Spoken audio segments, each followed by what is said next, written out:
שלום לכולם, ברוכים הבאים לסיעת אופקים רוצה שינוי. בסרטון הזה אנחנו נציג בעצם מהי קהילה פוליטית ולמה בחרנו להתארגן בצורה קצת שונה מכל הצורות המסורתיות. בואו נתקדם.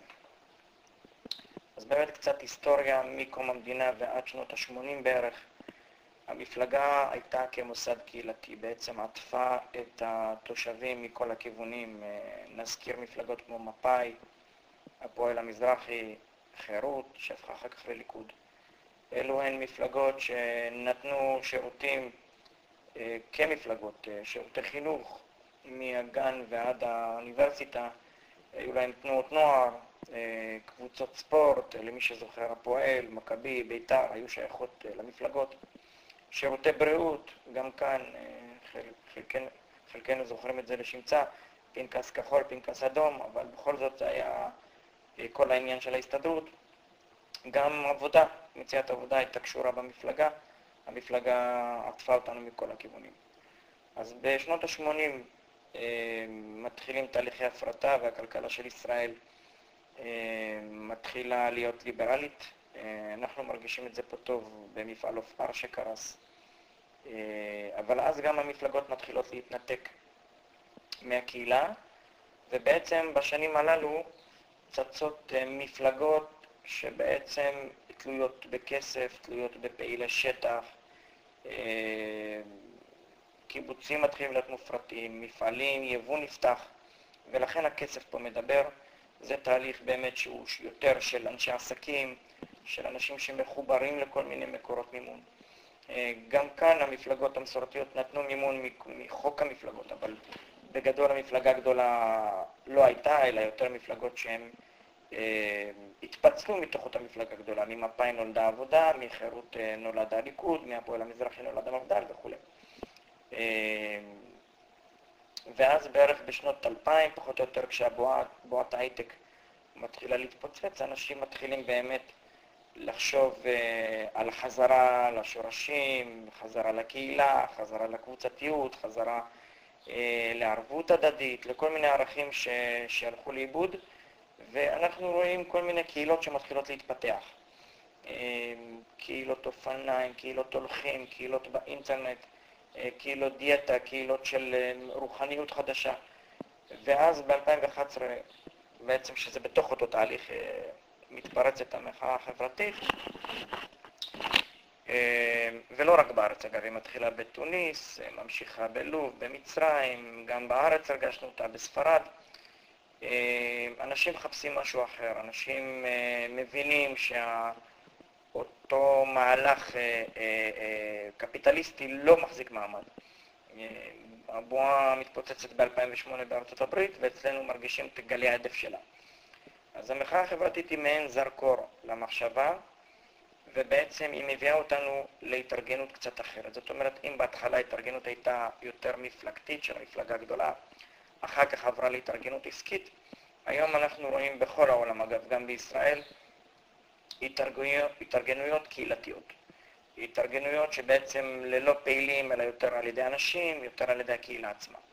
אז על מנת להבין את הסיפור הזה, קיבצתי את זה לתוך טבלה שבעצם מאגדת כמה קריטריונים. נסתכל למשל על העמודה הראשונה, שהיא עמודת המפלגה. העמודה השנייה לידה מדברת על עמודת העסקים, והעמודה השלישית מדברת על הקהילה. גם בשנים זה מחולק, מפלגה משנות קום המדינה ועד שנות ה-80, עסקים משנות ה-80 עד 2000 בערך, וקהילה, מה שאנחנו קוראים לזה, מתחיל עכשיו. בהתעוררות הקהילתיות זה התחיל ב-2000 בערים אחרות, אצלנו זה קצת לקח באיחור, וב-2011 זה נתן טריגר הרבה יותר גדול בגלל המחאה החברתית שהזכרתי. בצד ימין אנחנו נראה בשורות עצמם מחויבות, מוקדי כוח, מימון, אידיאולוגיה, פעילים, קשרים והתבססות. אנחנו ניגע בכל אחת מהשורות האלה אחת. נתחיל מהשורה הראשונה, מחויבות המפלגה. אם נגיד יש סיעה מקומית בעיר מסוימת, ניקח דוגמה קדימה, אז היא מחויבת למפלגה הגדולה שלה. הליכוד כנ"ל, העבודה כנ"ל. אנחנו רואים פה הרבה מאוד פעמים שהם פחות מחויבים אלינו, אנחנו מחויבים אליהם יותר, צריכים להביא להם מתפקדים, צריכים להחזיק להם פה את המפלגה לבחירות וכו'. אצל בעלי עסקים המחויבות הייתה לבעלי הון, אנחנו ראינו בשנות ה-80 עד 2000 כל מיני מפעלים ובעלי הון שהם בעצם העסקאות, העסקן קבלן, מה שהיינו קוראים להם, היו מפותחות בצורה גדולה יותר. ואנחנו רואים מעבר בעניין הזה לקהילה. בעצם שהמחויבות היא בעצם לקהילה ולא למפלגה או לא לבעלי עסקים. מוקדי הכוח אצל המפלגה הם מוקדי כוח ארציים.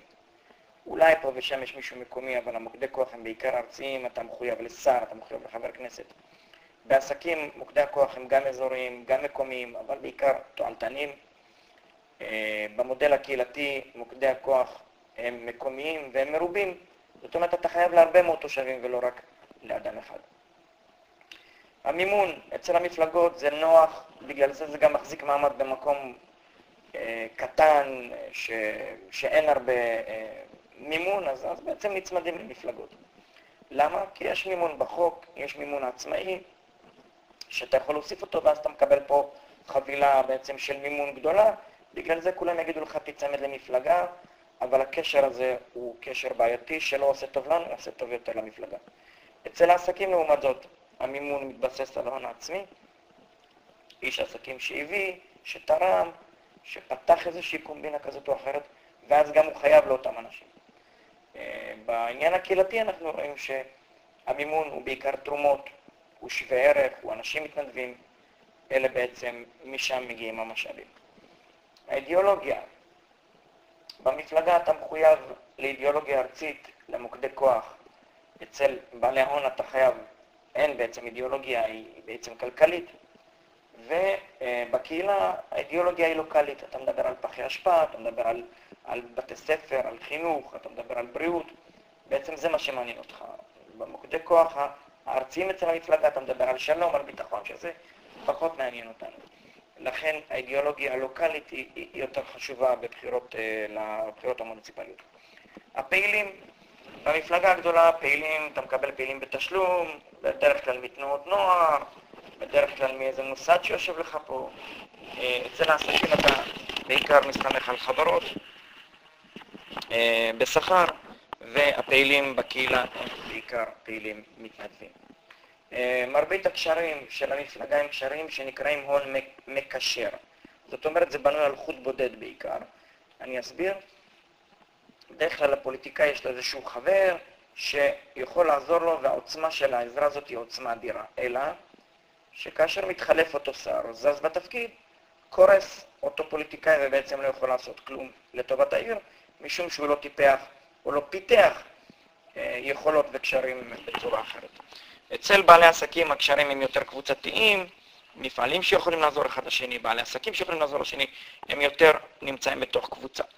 לעומת הקהילה, שם הקשרים הם יותר מגשרים.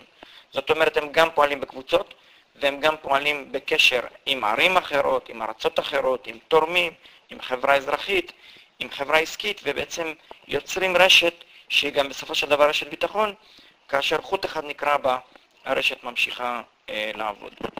לסיום בעניין של המצגת של הדף הזה, המפלגה מתבססת בעיקר על קשרים. יש לך קשרים, אתה סוגר דילים, מתקדם. אצל העסקים אתה מתבסס בעיקר על כסף, יש לך כסף אתה שווה, אין לך כסף אתה לא שווה, לא יכול לשחק את המשחק. בגלל זה אנחנו רואים גם הרבה מאוד אנשים טובים שמדירים רגלם מהשדה הזה בגלל הכסף או הקשרים. לעומת המודל הקהילתי שבעצם מתבסס על אמון. שככל שהאמון גדול יותר, מערכת הקשרים חזקה יותר, ואתה גם יכול על זה לבנות פלטפורמות הרבה יותר רציניות. אז נסביר את הקהילה הפוליטית בשלוש שקופיות. השקופית הראשונה מדברת על נציגות. הקהילה הפוליטית מדברת על אנשים הגונים, מוסכמים, מייצגים מתוך הקהילה. לא איזה עורך דין שבא לך מבאר שבע או מכל מיני מקומות, אלא אנשים מתוך הקהילה, שבעצם אתה בוחר אותם להיות מנהיגים. הקהילה הפוליטית מייצגת קהילות, קבוצות, לא מפלגות, או מה שאנחנו קוראים מפלגות. המפלגות כבר סיימו את תפקידם בעניין הזה. הקהילה הפוליטית מייצגת שותפים לאורך הדרך ולא רק בבחירות. זאת אומרת, היא פעילה בכל 5 שנים, ולא חצי שנה לקראת הבחירות כדי להגיד לך, הנה אני קיים פה, בוא תצביע לי. לכן הקהילה הפוליטית היא מובילה את האנשים לאורך הדרך. המצגת השנייה בעניין הזה של ההסברים היא הנושא של המימון.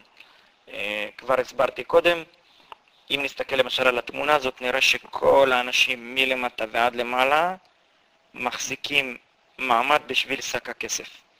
ואנחנו מתכוונים שזה יהיה הפוך. המשאבים שלנו הם קבוצתיים, הם לא אישיים. לא בא בן אדם ואומר אני שם פה 1,000,000 שקל, אלא כל אחד שם 100 שקל, 200 שקל. אובמה עשה את זה בצורה יפה וזה עבד. המימון, כמו שאמרתי, עצמאי ולא עסקני או מפלגתי, לכן זה משחרר אותנו מהרבה מאוד מחויבויות. בעל עסק יכול להיות חלק שווה, אבל לא הבעלים של העשייה, והכסף הוא לא מעל הכל, אלא האנשים הם מעל הכל. לכן שק הכסף בעניין הזה מונח פה למעלה, ואנחנו חושבים שהוא יכול להיות אמצעי ולא המטרה של כל הסיפור. ההתארגנות. אז קודם כל אנחנו משרתים חזון, פתרונות, לא פחדים ומצוקות. כלומר, לא נפחיד את האחד את השני במה יקראים, אלא בואו נראה איך אפשר פה לשנות את הסיפור. נעבוד בשקיפות, במקצוענות ועל ידי קהילה פעילה. את הכל נפרסם באתר אינטרנט שבמצגת האחרונה תראו את כתובתו. וקהילה פוליטית היא מסע של אנשים, ולא של איש אחד שאומר בואו תלכו אחריי, ואז שוב נוצר איזשהו נתק או קשר שהוא היררכי בעייתי. אנחנו אומרים בואו נלך יחד. בואו נלך יחד, נתפוס יד ביד ונלך 20, 30, 100, 200, 300 אלף איש ביחד, עד כמה שזה מתאפשר, ונבנה היררכיה מתונה יותר. זהו, אז הצטרפו אלינו, אופקים רוצה שינוי, כתובת האתר שלנו נמצאת כאן, כל הפרטים, הכל כתוב כאן, תוכלו להגיב, תוכלו להצטרף, שיהיה בהצלחה.